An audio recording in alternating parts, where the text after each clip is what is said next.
Oh my goodness. Do you need any water? Are you good? I'm good. Okay. It's a cute shirt.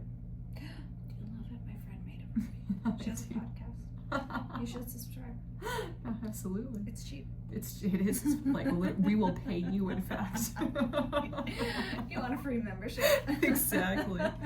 I will also buy you like an old school, what were those, like iPods, so that you can listen to it. An iPod shuffle. Oh my god. Losers. All right. Okay. You ready? I'll pay you to be my friend. Actually, you don't have to. I'll give you a desk to be my friend. Oh, even better. We can probably do that today. Well, I just get your desk first. No, it's gonna be here. They're on the way. It's probably here. That would be crazy. I think I would have gotten a text. It's so exciting. I'm thinking Bronx home. Okay, you can have him. Oh, Joe would be wow. so happy. Don't care. He'd come home and he'd be like, "You took Bronx? Yes. Awesome." He jokes about that every day. He's my baby. That's hilarious. He's so happy. Look at him right under your feet. I know. Are you talking about me? Yeah. Oh, he's Because such a boy. Where'd she go? He's such a boy. Oh, she went with Silas. Yeah, she's under the bed. Oh, she is. She stays where I am. Yeah. She's my baby dog. That's just my That's baby, my baby dog. dog. That's just my baby doggy. Oh, love it. All right, you ready, Freddie? Mm-hmm. I'm ready when you are. Goddamn metronome. Let's try that again.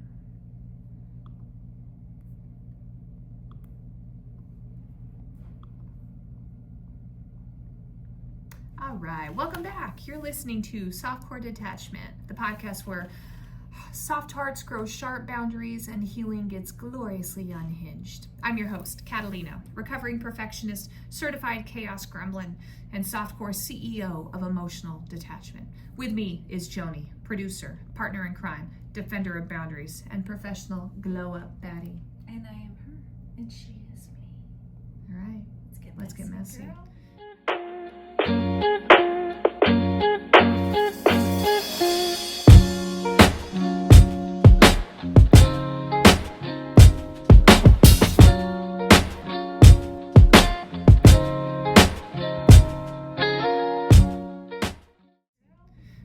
All right, this episode's important. This is the meat and potatoes of what we're doing here. Oof. Let's talk about boundaries. I'm not talking like that trendy, buzzwordy, just block them and then light some sage and walk around your house kind of way, but like the actual soul-preserving, nervous system regulating kind of way. And this timing could not be any more perfect because Jonnie is living it. But I got a caveat. Yeah. Boundaries are not just for like a messy ex. No. They could be for a parent, Okay. a caretaker, Yeah. a sibling, Okay. a friend, Mm-hmm. right? Healthy boundaries could be for anybody in your life who thinks that it is okay to cross your personal threshold into something where your beliefs end. Ooh, Right. I like how you put that. A boss Yeah. who thinks that Oh my you gosh. working late is doable for your lifestyle. Yep, Right. absolutely. Yeah, it's totally true. Well, and especially in this day and age, work boundaries are super important. Do you remember that woman in Phoenix who died at her cubicle and they didn't realize it for like 2 days? I saw that. That was so horrible. And then they had her job posted literally by dark that night. Ridiculous. Yeah. You pathetic. don't matter in that sense to your job, to your work, to your bosses. They will replace you by the end of the day. Mm-hmm. You have got to create healthy boundaries and always take care of yourself first. Absolutely. Period. Absolutely. All right, definition time. A boundary, here it is. A limit you set to protect your energy, your time, your peace, and your identity. That's it. Doesn't have to be dramatic, doesn't have to come with a monologue, and it also is not something that you can place on someone else trying to control their behavior. And that's really important because a lot of people get that confused. All you can do is control your response to other people. You cannot control what they're doing. So keep that in mind. Boundaries, though, although buzzword, Yeah. right?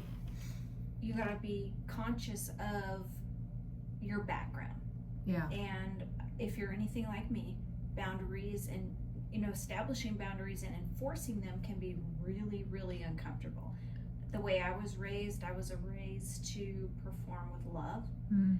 I carry that into all of my relationships, whether they be coworkers, friends, family members, a significant other. I was raised to perform with love. And so when I recognize and draw my boundaries, I gotta be really careful that I'm not coming off too strong, Yeah. but that I'm really defining what the no's and yeses in behavior that I'm willing to accept are. Wow. That is so well said. I think for a lot of people, boundaries feel like rejection or like punishment. Yeah. And when done correctly for the right reasons, that's just not the case. Mm-hmm. It's about respect, Mm-hmm. respecting yourself and the other person. Yeah. Right? Yeah, for sure. However, like I've said in previous episodes, I'm an emotional person. Yeah. And I thrive off of interpersonal relationships. And so if somebody were to throw up a boundary on me, guess what I feel? Rejection and abandonment right away. Immediate. And I will panic. I see. Right? And then what I do is I cross their boundary without taking a second to step back and say, you know what? Like I'm a phone talker, Yeah. right? But some people, they don't want phone calls past, say, 7 p.m. Yeah. If I'm up at 8 o'clock and I can't sleep and I want to call, say, my sister, maybe she has a boundary that she spends that evening with her daughter and reads storybooks or whatever that is, and she's drawn a boundary. I will think that it's personal. Yeah. And so that's really hard to differentiate. Is somebody's boundary personal, or is it just them establishing what is okay for them moving forward and what is not? Absolutely. Yeah, and I like how you put that. Like, it can be hard not to take those kind of things personally, and often it has nothing to do with you. It's not like you did anything wrong. I have created a boundary for myself where I will not engage in especially high emotional discussions close to bedtime. Mm-hmm. So with anybody, significant other, friend, family, anybody, because I get so wrapped up in it and I want to solve this now. I want to keep going until we come to an understanding or an agreement, and I don't care how long it takes. Mm-hmm. And so so I'm an insomniac. Bedtime, like, it's sacred to me. I've got to have this ritual. I have to have my little mellow drink and take my magnesium and read and do all these things, or I won't sleep. And I'm talking for the whole freaking night. And so if I just got, completely spun up, if I had cortisol, the stress hormone, dumped into my body because I'm stressed about this conversation, and we're going back and forth, and we're having this long texting back and forth at 10 o'clock at night, there's no way I'm going to be able to sleep. So I'm really working on it. And this is like an active, right now in the moment kind of thing, saying things like, hey, it's really important to me that we have this conversation while, we're both awake and not at bedtime and at our best. So let's talk about this tomorrow. Mm-hmm. And it's not personal. I'm not mad. It's not like there's anything wrong other than us having a debate, as Cardi B said at her court trial. Are you watching that right now? No. Oh my gosh. We'll talk about this. She's on trial right now about, some BS I saw thing. bits and pieces. She is amazing. Yeah. The defense attorney is trying to get her going. Uh-huh. He goes, would you consider what we're doing right now an altercation? And she gets this cute little look on her face and she goes, more like a debate. Uh-huh. It was perfect. And that's what I want, I want to think of it as like, look, we're having a discussion. It's highly emotional. I'm not doing that this close to bedtime. Mm-hmm. It is not good for me. So that's a boundary I'm working on right now. And it's about respecting myself and, respecting our time. But some people will get mad Mm-hmm. or upset or offended when you draw a boundary. Yeah. Right? So what do? You know what I'm learning? You know what? that sounds like a you problem. Not a me Not problem. a me problem. Yeah. Yeah. If you set a healthy, appropriate boundary and they get mad, they get upset, or they react in a highly emotional way, that says everything about them. Mm-hmm. That's you, my guy. That's you, my friend. You're going to have to sit with that and deal with it. So using the buzzword boundary is not an excuse to avoid every uncomfortable conversation you might have to have with somebody. Man, that's such a good point. Right? I have somebody in my life who does that. Yeah. Where it's, I don't want to have that conversation. I'm uncomfortable.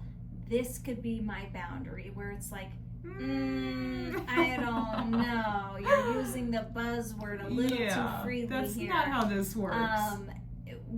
If we're going to be in each other's lives, we've got to talk about this. You have to be able to big communicate. Elephant in the room, you right? got to be able to communicate. You can create boundaries around how you communicate. Okay. I'm not name going to calling, name calling. disrespect. I'm not going to continue this conversation if you use that language or that tone with me. Okay. Yeah. Or And- at 9 o'clock at Or night, at 9 or 10 o'clock at o'clock night, when yeah. we get up at Or 4:45. or via text. Okay. Okay. There are some people who want to have that conversation in person because sometimes, you can't tell tone or intention over text. Mm-hmm. Or vice versa. There are some people who want to have those kind of conversations via text because then you have a record. And that person can't flip your words and turn them around and say, well, you said this. Mm-hmm. You're like, bitch, no, I didn't. Mm-hmm. Don't try to gaslight me on this. Ooh. Uh-huh. Another buzzword. Another right? buzzword. I don't know what gaslighting means, but I know I didn't say It's that. not good. That's literally what it means. Again, I have someone in my life that is very good at that. Yeah. So, it's not to yeah. avoid discomfort. It's about building healthy relationships with yourself, with other people that are sustainable. You got to respect your energy, your capacity, and your firm yes or no. And that's another great point. No. In our Period. raccoon world, protect your softness Yes. without going too hard. Ooh, right? Dang. You just come up with that just now? I did. That's not in the cuff. script, girl. I love it. It's totally true. And that's one of the things about softcore detachment we didn't dive into in the origin story is staying soft in a hard world that wants to make you calloused and hard. That's a gift. That's graceful. It's beautiful. And you deserve the right to protect your peace without becoming a bitch. Okay. Right? Well, some people will always, no matter what, say you're a bitch, or you're crazy, or you're cold, or you're psycho, or whatever that is they want to, buzzword for the day want to come up with and call you. That's totally true. However, when you're establishing a boundary with somebody and they want to say that your boundary is offensive or whatever, they were probably crossing it to begin with. Dang, you're just like throwing them out right now, one right after another. Chances are good if a person is angry with your boundary, it's because they were taking advantage of your lack of boundaries beforehand. I had to draw some this morning. Yeah. That's where I'm at. Oh, okay. So you have like firsthand, immediate experience right now. That's why I'm glad we're having this convo today, because I have firsthand experience just a few hours ago with how this went down. I love it. Yeah. Do you feel like it went well this morning? It was good for me. Mm-hmm. I think it was somewhat well received in the beginning, but when you're working with a person who doesn't understand that these things can be healthy, it doesn't matter which way you do it, which way you say it, what words you use, how soft you are, they will forever take it negatively, and there's not a whole lot you can do. I see. It's a problem with them and not a problem And not with you. Yeah. You did your part, Yep. right? Yep. And now it's up to them, and you can't control what happens on that other side. Nope. Except to just reinforce your boundary. Oh yeah, no name calling. Yeah. There was vile names used, and I drew my boundary. And if that continues moving forward, the conversation gets completely shut off. Good. And I stick to my boundary. I love it. Yeah. Ooh, good job. How poignant for our discussion right now. All right. You're allowed to have boundaries with people you love. You're allowed to say no without a reason. No is a complete sentence. You don't have to justify it. You don't have to over-explain. You're allowed to say no and protect your peace, even if it makes other people uncomfortable. And that's okay. Because as you pointed out, chances are they were probably getting squishy with your boundaries to begin with. Yeah. All right. One of the skills we practice in the inner circle is how to set and enforce boundaries. So if you need help with this, the inner circle is a safe place to do so. Membership drive is ongoing, and we would love to have you. Come be a part of our cool group. Lock in now at that special podcast price. Be part of an amazing community of people who want you to glow, grow, and defend their boundaries like a feral raccoon with a knife. That was my shirt. Yeah, you were wearing that one last time. I love it. Speaking of which, merchandise, softcoredetachment.com. Go check it out. And until next time, stay soft, stay messy, stay detaching like the feral raccoon you are. And remember, we love you and all your light and darkness.